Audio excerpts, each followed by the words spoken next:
بيتنا القديم كل الولاد ويا البنات اتجمعوا ولعبوا واتسرسبت من عينهم الفرحة اللي هي أبويا كان يجي من الشغل ويشتكي تعبه وأمي محضراله في اللقمة الهنية.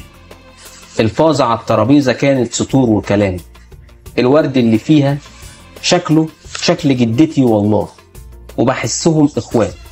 وكنت جاي عطشان هفتان من الجري أجري على التلاجة برقع مي.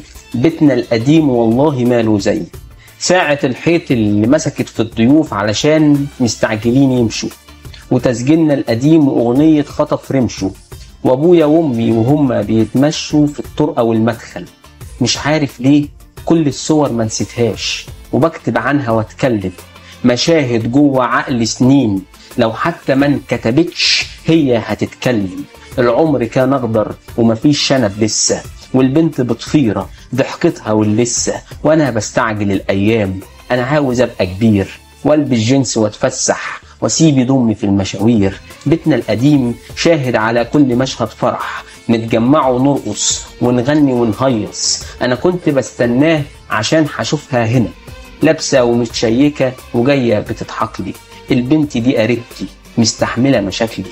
بيتنا القديم علمني ابقى ازاي قوي، ومهما تخدشني الحياه هفضل على المبدأ سوي. بيتنا القديم علمني ابقى ازاي واقف في كتف الخير، واننا اصحاب، وجرسي لما يرن اسرع في فتح الباب. بيتنا القديم علمني معنى الدفى، وكمادات ام الشفا، لعمري شفتي وجع ولا حتى معنى الجفا.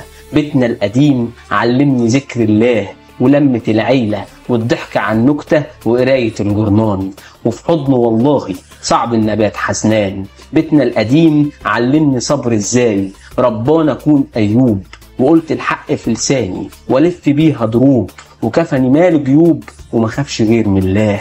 بيتنا القديم علمني اكتب شعر واحترمه واقدسه، واقول وسط الناس اللي حابينه، ووزيه بقبلة صلاة منبر كمان تقدير.